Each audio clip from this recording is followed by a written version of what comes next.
Hi guys, just a quick update on the campaign trail today. I was out canvassing in the lovely parish of Brosna, met some fantastic people, a lot of agricultural farmers I met on the doorsteps. You know, some of them are very annoyed now with Minister for Agriculture, Charlie McConalogue.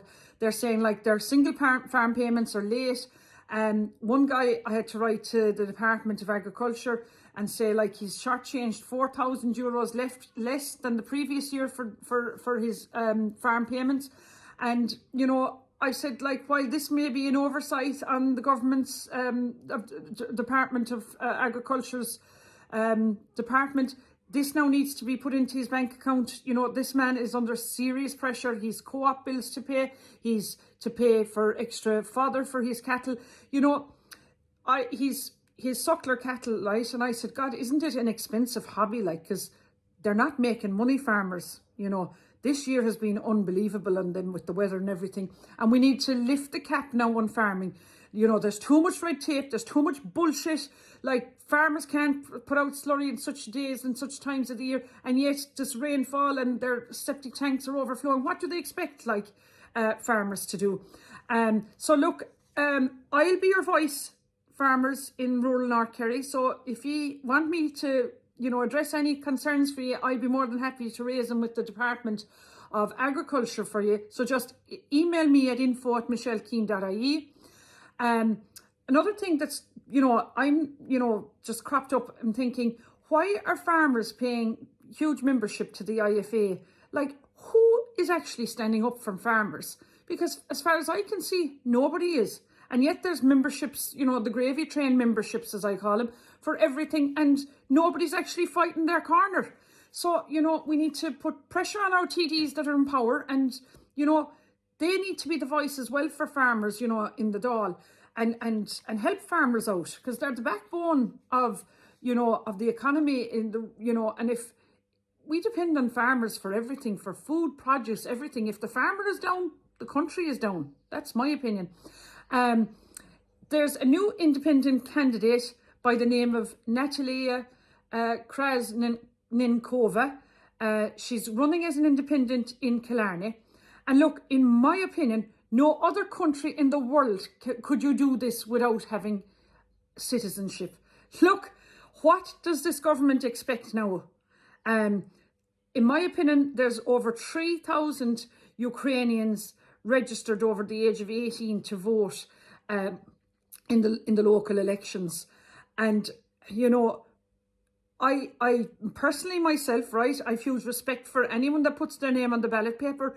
But, like, you know, Irish citizens should be putting their name on the ballot paper. This, in my opinion, shouldn't be allowed. Because, you know, these are refugee migrants coming into our country. They're going back, like, to their country. They're not Irish citizens, in my opinion. And, you know, we wouldn't be allowed. If I decided to run now in Ukraine, I wouldn't be allowed to run in their country. Number one, you know, the Ukraine is not an EU country. And another thing that I've noticed now is, right, there's Ukrainians now have brought big Volvo Jeeps and cars with them to Ireland.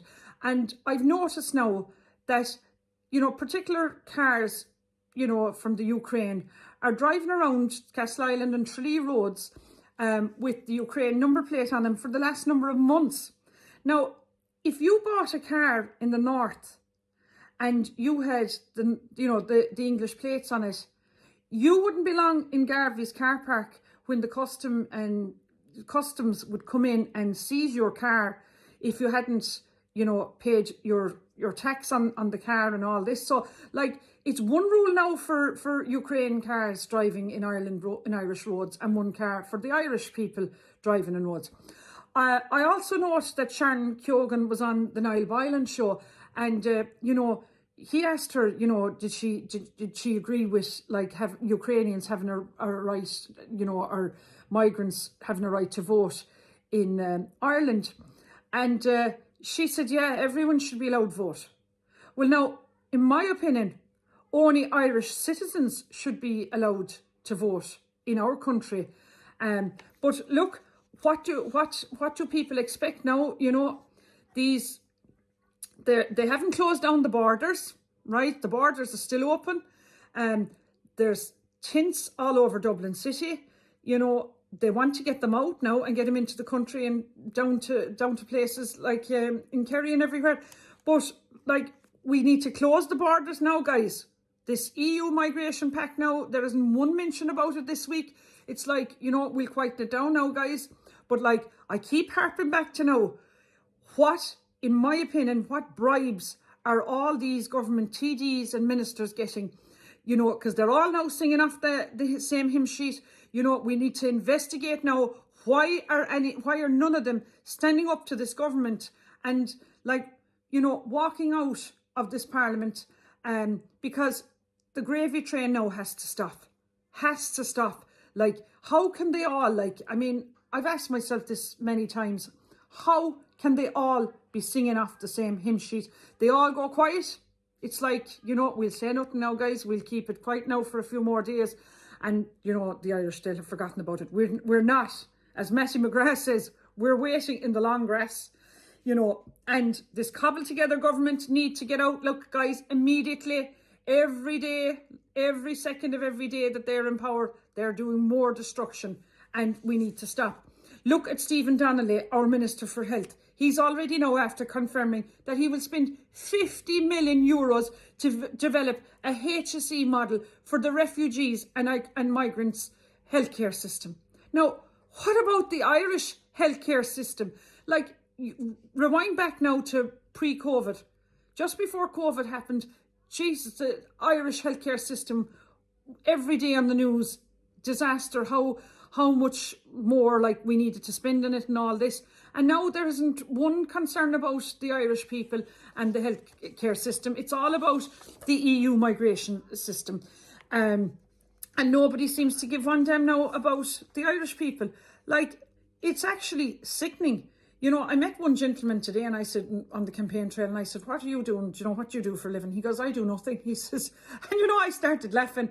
And I said to him, do you know what? In my opinion, you're probably right, because we're the fools. Do you know, all the Irish people working and everything, we're all the fools paying for all this. And like, people now are getting very sick of it. They're actually getting very sick of it. You know, they're seeing it in the grocery bills. They're seeing it in, Jesus, I had an electricity bill came through the door the other day. I mean, oh my God, it's, you know, it's only up, it's going, it's not coming down. You know, we need like good independence in power now. We need to start voting in now all good, strong independents now in the local elections. Look, today a month now is the opening of the ballot boxes, and it'll be all revealed who our next local councillors in government will be. And look, I would be just privileged now to get in. But, you know, when you see like the Social Democrats, and they're all putting in Labour are doing it, Fianna Fáil, Fine Gael, Sinn Féin, they're all getting paid huge money now to put candidates of EU migration natives into running in elected office now. I mean, that's wrong. Here am I, independent. I have to pay for everything. Posters, leaflets, diesel in my car. You know, these political parties are getting, in my opinion, approximately 45,000 euros to run these candidates in their constituencies. And like, there's something doesn't add up. Like, what incentive is there for any woman, you know, or any man to put themselves as an independent candidate on the ballot box? Because, you know, this needs to stop, guys. Look, I mean, the whole lot of this now, we're just sick of it. We're sick of paying for everything. The gravy train is over. Look, people need to cop on now and stand up to this bullshit. This government are just like, they're crippling the Irish people. They're crippling farmers. They're destroying our country. They're destroying our culture. And, you know, we need to stop this EU migration pact immediately. The borders need to be closed, you know, and these, in my opinion, undocumented scumbags need to go back now on the plane from where they came from and forget about, you know, the gravy train here in Ireland. We've had enough. We've had our fill. Look, I am keen on my county, And I'm asking you, the great people of the Castle Island area, to vote number 1 for me, Michelle Keane. Gurra Míle Maith agat.